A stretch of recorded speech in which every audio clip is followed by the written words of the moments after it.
भाई साहब, खेसारी लाल यादव का जलवा रुकने वाला नहीं है भाई। फिर से कल एक न्यू गाना रिलीज कर रहे हैं खेसारी लाल यादव। आप लोग को पता है कि रिश्ते फिल्म सिनेमा घरों में चल रहा है भाई, चल रहा है, तहलका मचा रहा है। लेकिन मैं आप लोग को बता दूं कि खेसारी लाल यादव का फिर से कल एक न्यू गाना आ रहा है, जिस गाने का नाम है सरसों के तिलवा। हाँ भाई, इस गाने का पोस्टर आज आया है और ये गाना कल आप लोग को सुनने को मिलेगा SRK म्यूजिक पर। मैं आप लोग को बता दूं कि इस गाने को लिखे हुए हैं कृष्णा बेदर्दी और इस गाने में म्यूजिक भी कृष्णा बेदर्दी का है।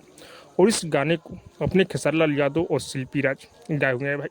और इस गाने में खेसारी भैया के साथ में आकांक्षा पूरी नज़र आने वाली है।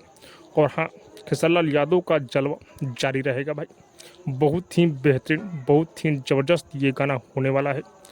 आप लोग को बीच में खेसारी लाल यादव 2 दिन पर गाना छोड़ रहे हैं और सभी गाना हिट हो रहा है भाई। लेकिन फिल्म का गाना भी एल्बम के गाने से आजकल कम खेसारी भैया का नहीं आ रहा है भाई। तो ये भी गाना जो कल आ रहा है, ये भी गाना रिश्ते फिल्म का गाना है। और कल सुबह 6:30 बजे SRK म्यूजिक पर इस गाने को आप लोग सुनना न भूले भाई। और इस गाने को ढेर सारा प्यार से बात देना है भाई।